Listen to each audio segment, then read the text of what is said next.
My name is Mia Bennett, and I'm 34 years old. The Christmas dinner table looked exactly the way it always had. The same red tablecloth my mother brought out every year covered the table. The same collection of mismatched wine glasses sat in front of everyone. Even the candle arrangement in the center was the same one that had somehow survived 3 different house moves. I was sitting between my Aunt Sheila and my sister, Renata.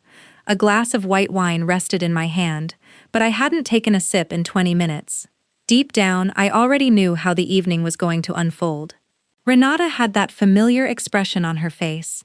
It was the look she always wore right before saying something hurtful and then pretending it was only a joke. She had already finished 2 glasses of Prosecco. After the second glass, her voice always changed. It became louder, sharper, and whatever little filter she normally had seemed to disappear. At the head of the table, my father was carving the turkey.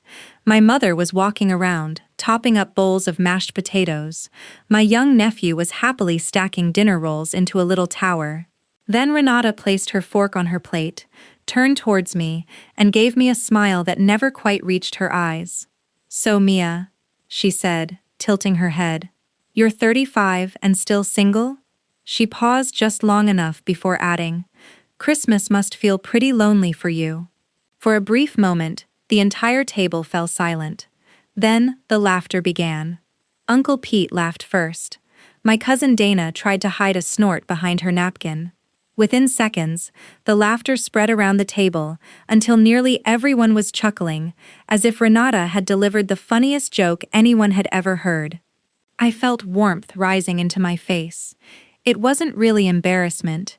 It was that familiar sting I had felt for years, the feeling of once again becoming the family's favorite target, all disguised as harmless humor. This wasn't anything new. Renata had been doing this ever since we were teenagers. Every year she found a different insecurity she thought I had, and every year she turned it into entertainment for everyone else, and every year someone sitting around that table decided it was funny. I looked towards my mother.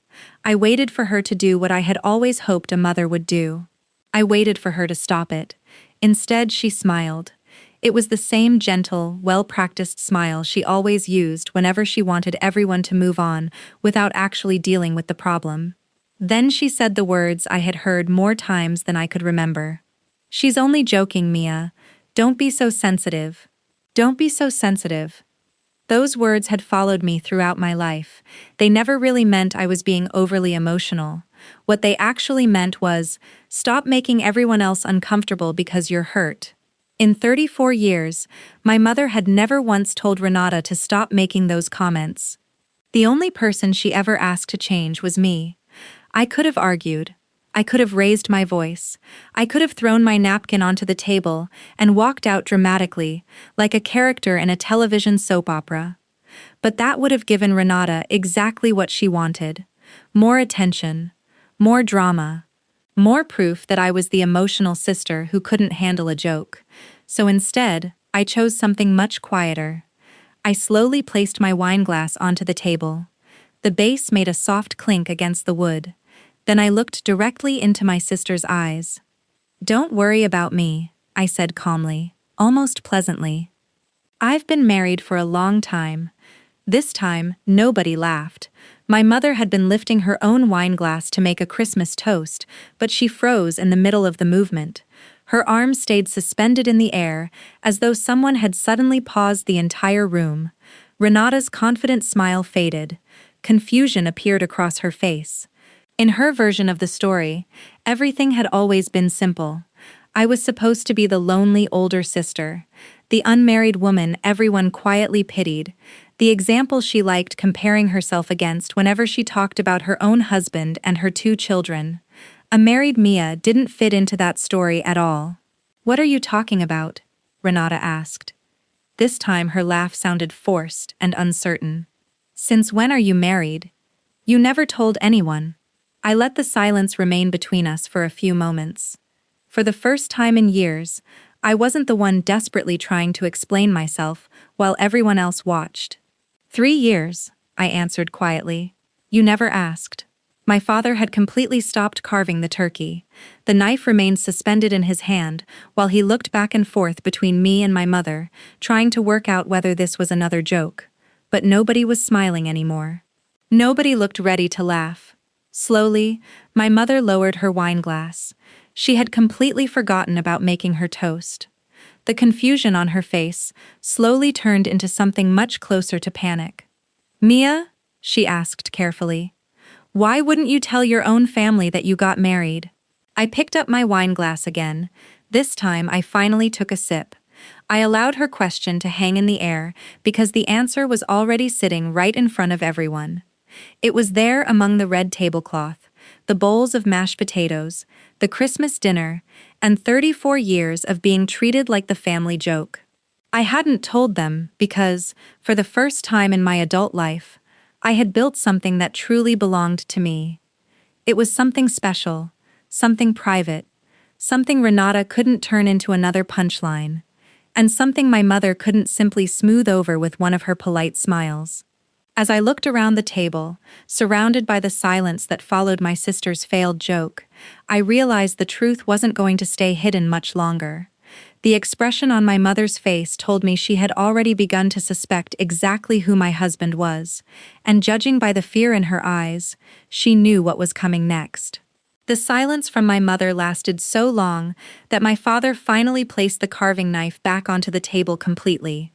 Renata still held her half-empty glass of Prosecco as she looked from one face to another.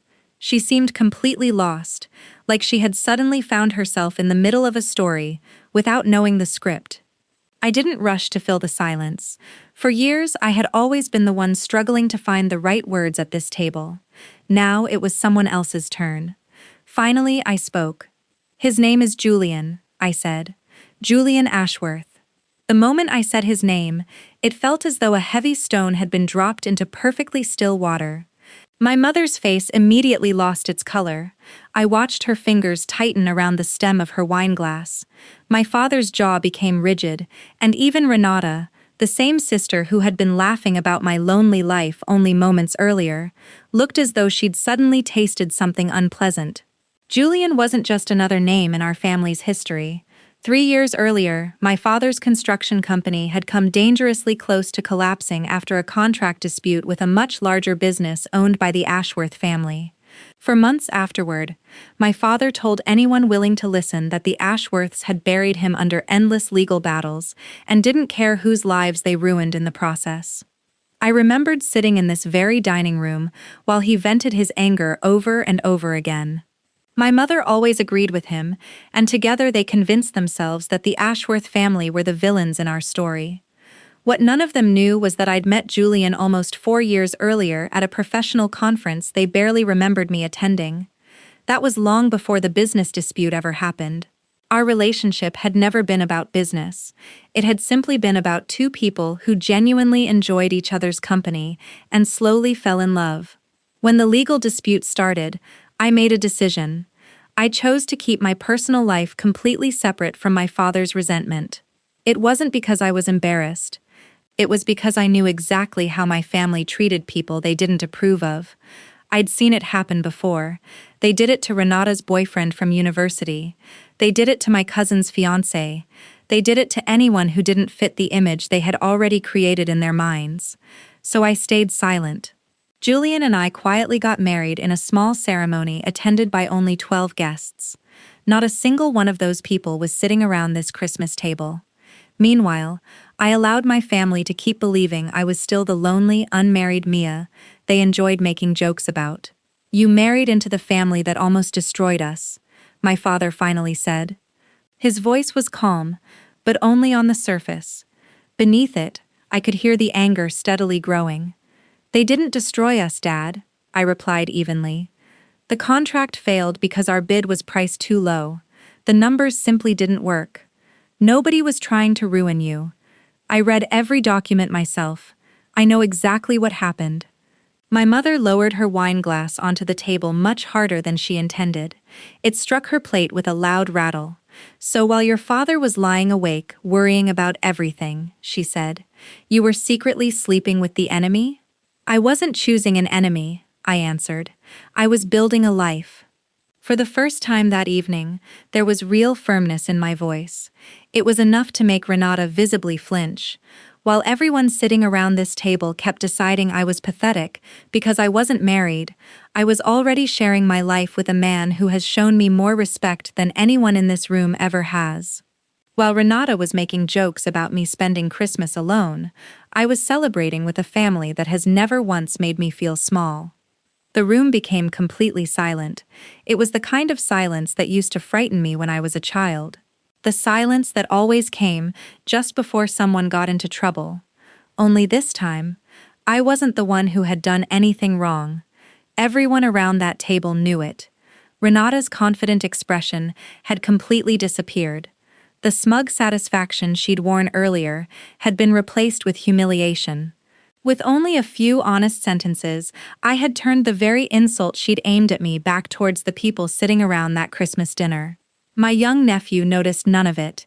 He continued happily stacking his dinner rolls into another little tower. For a moment, I wished I could be just as unaware. Finally, my mother spoke again. This time her voice was much softer, almost pleading. "Why didn't you tell us, Mia? We're your family." I looked at her for several long moments before answering. Because every single time I ever introduced someone important to me, this family found a way to make them feel like they didn't belong. And every time someone laughed at me, you smiled and told me not to be so sensitive. I didn't keep my marriage a secret because I was ashamed of it. I kept it private because I wanted to protect it from all of you. No one spoke after that. My father lowered his eyes and stared silently at his dinner plate. My mother's eyes filled with tears as she sat frozen somewhere between guilt and disbelief. Renata remained completely still, her half-finished glass of Prosecco forgotten in her hand. The joke she had been so pleased with